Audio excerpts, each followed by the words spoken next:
സാമൂഹിക സുരക്ഷാ പെൻഷൻ ഗുണഭോക്താക്കൾക്ക് വീണ്ടും അറിയിപ്പെത്തി. സംസ്ഥാനത്ത് രണ്ടാം ഘട്ട പെൻഷൻ വിതരണം ആണ് ഇപ്പോൾ പുരോഗമിച്ചു കൊണ്ടിരിക്കുന്നത്.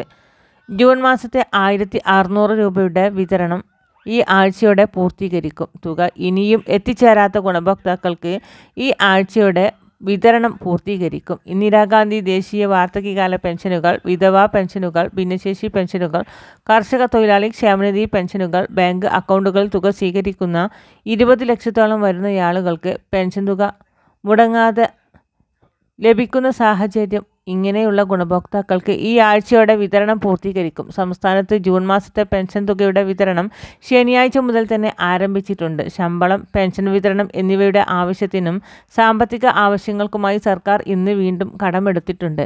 റിസർവ് ബാങ്കിൻ്റെ ഇ-ഖബർ പ്ലാറ്റ്ഫോം വഴിയാണ് കടപ്പത്ര ലേലം ഇറക്കിയാണ് കടമെടുപ്പ് നടത്തുന്നത്. ഈ തുക കൂടി എത്തിച്ചേർന്ന സാഹചര്യത്തിൽ ഈ ആഴ്ചയോടെ തന്നെ പെൻഷൻ വിതരണം പൂർത്തീകരിക്കും. ഇതോടൊപ്പം തന്നെ സംസ്ഥാനം നേരത്തെ പ്രഖ്യാപിച്ചിരുന്ന 2 ഗഡു ക്ഷേമ പെൻഷൻ കുടിശ്ശികയുടെ വിതരണ നടപടി കൂടി സർക്കാരിൻ്റെ ഭാഗത്തു നിന്നും ആരംഭിക്കുകയാണ്.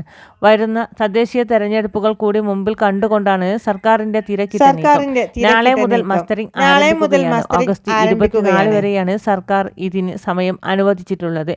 പെൻഷൻ ID, ആധാർ എന്നിവ ഉപയോഗിച്ച് തദ്ദേശ സ്വയംഭരണ സ്ഥാപനങ്ങളുമായി ബന്ധപ്പെട്ട് പെൻഷൻ തുക സ്വീകരിക്കുന്ന ഗുണഭോക്താക്കൾക്ക്, ക്ഷേമനിധി ബോർഡ് വഴി പെൻഷൻ തുക സ്വീകരിക്കുന്ന ഗുണഭോക്താക്കൾക്ക് അക്ഷയ കേന്ദ്രങ്ങളെ സമീപിച്ച് മസ്റ്ററിംഗ് നടപടികൾ പൂർത്തീകരിക്കേണ്ടതുണ്ട്.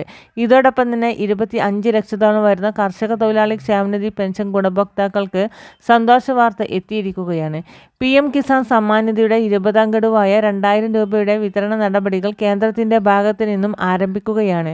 eKYC ലാൻഡ് വെരിഫിക്കേഷൻ നടപടികൾ പൂർത്തിയാക്കുന്നതിന് ഈ മാസം 31 വരെയാണ് സമയം അനുവദിച്ചിട്ടുള്ളത്. ഇതോടൊപ്പം തന്നെ നടപടികൾ പൂർത്തിയാക്കുവാനുള്ള ഗുണഭോക്താക്കളുടെ ആധാർ അധിഷ്ഠിത ബാങ്ക് അക്കൗണ്ടുകൾ 20ാം ഗഡുവായ 2000 രൂപ വീതം എത്തിച്ചേരും. നടപടികൾ പൂർത്തിയാക്കുന്ന ഗുണഭോക്താക്കൾക്ക് കഴിഞ്ഞ ഗഡു മുടങ്ങിയിട്ടുള്ള സാഹചര്യം ഉണ്ടെങ്കിൽ അങ്ങനെയുള്ളവർക്ക് 4000 രൂപ വരെയായിരിക്കും അക്കൗണ്ടുകളിലേക്ക് എത്തുക. കിസാൻ സമ്മാൻ നിധി പദ്ധതി ഉൾപ്പെട്ടിട്ടുള്ള കർഷക ഗുണഭോക്താക്കൾക്ക് കൃഷിഭവനുമായി ബന്ധപ്പെട്ട് കോമൺ സർവീസ് സെൻ്ററുകൾ വഴിയോ അക്ഷയ കേന്ദ്രങ്ങൾ വഴിയോ സമീപിച്ച് ഖദർ ആപ്പ് രജിസ്റ്റർ ചെയ്യുവാനുള്ള നടപടികളും നിലവിൽ പുരോഗമിക്കുകയാണ്. ഇത് സംബന്ധിച്ചുള്ള കൂടുതൽ അറിയിപ്പുകൾക്കും വരും ദിവസങ്ങളിലെ എല്ലാവിധ സർക്കാർ അറിയിപ്പുകൾക്കും നിങ്ങളിലേക്ക് എത്താൻ ഈ ചാനൽ സബ്സ്ക്രൈബ് ചെയ്യാൻ മറക്കാതിരിക്കുക.